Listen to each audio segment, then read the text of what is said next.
Salut à tous, ce mois-ci retour à la FFH, mais cette fois-ci pour parler de quad rugby avec...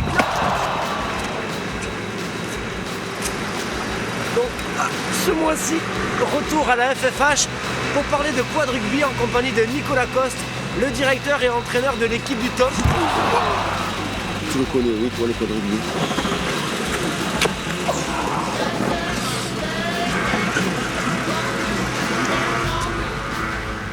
Donc Nicolas Coste, directeur et entraîneur du TOM, qui va nous parler ce mois-ci dans 100 langues de bois du quad rugby. Allez, suivons.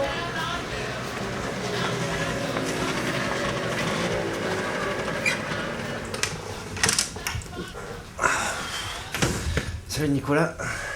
Ça va? Ça Bon. va. Ça peut être facile de venir jusqu'à toi, je te l'avoue. Mais bon, maintenant que j'y suis, on va parler un petit peu du quad rugby. Parce que toi, tu es directeur et entraîneur du TOM, le club de quad rugby de Toulouse dont on reparlera un petit peu plus tard. L'histoire du quad rugby, c'est très simple. Faut se replonger il y a 30 ans à peu près, en 76, c'était au Winnipeg, donc au Canada, des tétraplégiques donc, qui étaient accidentés et qui ont voulu, des anciens hockeyeurs, mais qui ont voulu un petit peu trouver un sport adapté à ce qu'ils faisaient avant en étant valides. Donc le basket, ça les saoulait un petit peu et ils ont voulu faire une discipline percutante. Donc c'est une cuisine un petit peu, un mix de plusieurs disciplines, entre le hockey, entre le basket et entre le rugby au niveau des contacts. Et le but du jeu, c'est d'exercer une très très grosse pression sur le porteur de balle, d'où le premier nom, le murder ball. Qui a été vite abandonné parce qu'on s'est rendu compte après que c'était pas trop porteur et puis voilà, donc c'est le rugby fauteuil, ça a été décidé par les instances internationales parce que c'est le seul sport collectif pour les personnes tétraplégiques et c'est ça aussi qu'on met en avant dans toutes nos actions. Alors, on insiste sur le côté collectif justement où quelqu'un de très lourdement handicapé peut être super utile, en tout cas au démarrage sur les 3-4 premiers mètres pour un gros point. Parce que donc, le quad rugby, tu fais l'essai de transformer. Ouais, c'est un beau slogan qu'a récupéré la GFIP, ça je pense. Ouais, tu fais l'essai, t'es transformé déjà sur la discipline, parce que c'est vrai que quand tu l'observes et après quand tu montes sur un fauteuil, tu comprends les choses différemment et puis tu prends vachement de plaisir à jouer. Enfin moi je prends vachement de plaisir à jouer avec eux aussi. Et toi tu joues avec eux malgré le fait que tu sois entraîneur? Ouais, ça m'arrive. Après, quand on a des petits problèmes d'effectifs, quand il y en a un qui est malade. Tu combles Ouais, je peux jouer, pas tout l'entraînement, mais on termine à chaque fois par une quinzaine à vingtaine de minutes, et puis c'est le match, et ouais, ça fait. Je prends une grosse pression, mais je leur mets aussi une grosse pression à mes gros points, et puis voilà. Je fais quand même pas mal de fautes, mais bon, j'essaye de rectifier.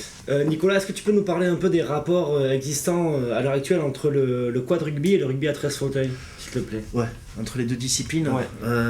Bon, évidemment, ça touche des publics différents. Mais nous, depuis l'année dernière, le club de Toulouse a décidé de développer cette seconde section, donc le rugby à 13. Et moi, je suis content de faire partie aussi de l'aventure de 13 qui a besoin quand même encore pas mal de réglementation, de petits points super importants comme sur les contacts, tu vois, entre les fauteuils où c'est encore un peu anarchique et on est encore un peu au balbutiement de l'arbitrage. C'est un peu le flou, mais en tout cas nous on est fiers de faire partie de cette aventure là et on veut surtout pas rentrer dans la distinction quel est le vrai rugby fauteuil. Il y a deux familles et puis en même temps on n'a pas le même ballon mais on n'a pas le même handicap, c'est tout. Donc à partir de là, on joue sur la tolérance et puis après qu'on ne nous prenne pas la tête avec les histoires de politique ou de mots parce que on n'a pas un ballon ovale, donc c'est pas du rugby. J'ai vraiment pas envie d'entendre parler de ça. Faut être conscient des capacités des personnes. Voilà, un ballon ovale ne peut pas être attrapé, une passe en arrière ne peut pas être fait par une personne tétraplégique. Bien sûr. Le club de Toulouse a organisé l'an dernier un événement majeur pour le quad rugby, où il y a eu aussi une démonstration de rugby à 13 fauteuils. C'était la Rock'n'Rose Cup. Donc ça a eu lieu à Toulouse, la ville rose, la ville, le berceau du rugby. Ça tombait pour le soir de la finale. Le soir de la finale, tout à fait, je m'en souviens. Est-ce que tu peux nous parler un peu mieux de cet événement-là? Ça partait de l'irlandais jusqu'à l'hollandais, le belge, le gallois et l'anglais. Donc tu vois, c'est vrai que c'était une belle affiche. Bon, Toulouse, sportivement, on a terminé dernier, mais l'essentiel c'était que tous les gars à la fin, je te dis, ils nous disaient c'était une belle organisation, ils veulent nous accueillir cette année, ils veulent revenir aussi l'année prochaine. Donc pour nous, c'est vrai que c'est le plus beau des remerciements. C'était le premier tournoi de rugby handisport en France. Et effectivement, après, on a voulu mettre en lumière un petit peu le rugby à 13 en faisant venir les Dragons catalans, qui ont de suite répondu OK par rapport à cette invitation. Et pour nous, c'était bien. Et chaque démo maintenant qu'on fait un petit peu officiel avec des élus, avec des institutions, pareil, on prend le petit micro et on explique au niveau la pédagogie un petit peu sur la distinction au niveau des handicaps et préciser pourquoi il y a 2 disciplines. Et c'est médiatiquement après, tu vois, où ça manque un petit peu de relais. Il n'y a qu'à voir pour les Jeux de Pékin, ils éteignent la flamme juste avant l'arrivée des Jeux paralympiques, ils la rallument après quand c'est un peu du délire, c'est n'importe quoi, tu vois. Donc je crois que au niveau international, il y a des pays où il y a une forte reconnaissance, le Canada, l'Australie, les mecs sont semi-professionnalisés, il y a beaucoup de monde, beaucoup de spectateurs. Nous, il a fallu qu'on attende l'année dernière pour faire un match contre l'ASM, de jouer devant 1200 personnes, c'était le record en France, enfin tu vois, c'est 1200 par rapport à un stade plein, c'est dérisoire. C'est dérisoire, en même temps c'était super fort parce que les gens c'était des vrais spectateurs, on était à l'ASM et ils ont chanté Toulousain à la fin, donc surtout à Clermont. Surtout à Clermont, mais chapeau à eux parce que c'était vraiment, c'est un super, ça fait partie de nos meilleurs souvenirs pour le moment sportif. Et tu sors d'une réunion décisive pour l'avenir du quad rugby. Est-ce que tu peux nous parler plus en détail de cette réunion, de ce qui s'est dit? Ce qui ressort là aujourd'hui, c'est qu'ils sont pressés. L'objectif, c'est 2012. Ça, c'est pas nouveau, on le savait, mais c'est faire partie des Olympiades à Londres. Sauf que y a tout un monde qui nous sépare encore des meilleures équipes européennes. Tu le vois comment alors cet avenir pour jusqu'en 2012 et l'avenir en général du quad rugby, comment tu vois l'évolution de ce sport dans les 2012, je vais être franc avec toi, je vais te dire que vu là comment sortent les choses au niveau de la Fédé, à mon sens, il n'y a pas assez de réunions spécifiques pour le développement des gars, de la sélection France, puisqu'il s'agit de ça, d'une douzaine de joueurs, où il faudrait qu'il y ait beaucoup plus, je pense, de chaque mois au moins, qu'il y ait des rassemblements. Là, c'est vraiment épisodique ce qu'ils nous proposent. Et, bon, c'est facile de critiquer, mais après, en même temps, je pense que dans la logique, il y a trop peu de rendez-vous qui sont pris pour pouvoir accéder à un super niveau proche.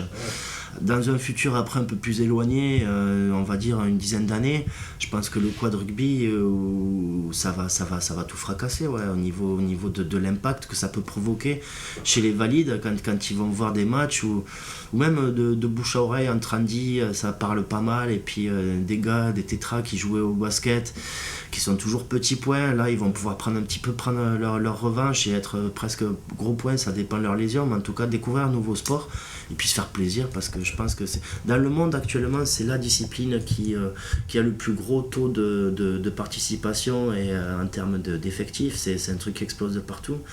Merci Nicolas d'avoir répondu sans langue de bois à nos questions sur le quad rugby. On va passer à notre deuxième rubrique, la rubrique pour ou contre. Donc le principe est facile, je te pose des questions et tu me réponds par pour ou contre, tout simplement. Okay. Pour ou contre une meilleure organisation en termes de rassemblement au niveau de la sélection nationale pour le quad rugby? Pour. Pour ou contre une reconversion de Sébastien Chabal dans le cinéma? Contre. Pour ou contre Toulouse comme capitale française du quad rugby? Pour. Pour ou contre le retour de Nord-Désir? Pour. Pour ou contre la mêlée relevée pour éclairer le jeu? Contre. Pour ou contre la Jaris TV? Contre. Merci. Merci beaucoup Nicolas d'avoir répondu à ce pour ou contre sans langue de bois. Je sais pas si tu le sais, mais la rubrique de clôture de notre petit magazine s'appelle Renvoi au 22, et c'est une rubrique dans laquelle tu as 30 secondes pour dire ce que tu veux, aborder les thèmes que tu veux, tes coups de pouce, tes coups de gueule, tu as libre antenne, c'est à toi de parler. Une personne handi, c'est pas une personne extraterrestre, quoi. C'est une personne comme toi, comme moi, qui peut avoir un grand choc dans sa vie, et puis donc fuck à tous ces gens qui sont hypocrites, et puis ces gens qui font des beaux discours et après en même temps qui se garent sur des places d'handi. Voilà, c'est des trucs qui m'insupportent. Et j'ai envie d'être plus fier de mon pays que ça, parce qu'il y a des fois je le suis vraiment pas. Et quand je vibre devant la télé ou sur des stades et que je vois des belles valeurs véhiculées par le sport, je me dis que c'est dommage que ça s'arrête sur un terrain, dans une enceinte sportive, et qu'au quotidien le citoyen s'efface pour penser qu'à sa propre gueule. Et puis c'est ça qui me met un peu en colère. Voilà. Okay. Merci beaucoup Nicolas pour cette interview sans langue de bois. Si vous voulez retrouver des infos sur le quad rugby, n'hésitez pas à aller sur le www.tomrugby.fr ou sur le www.jaristv.fr. Rendez-vous le mois prochain.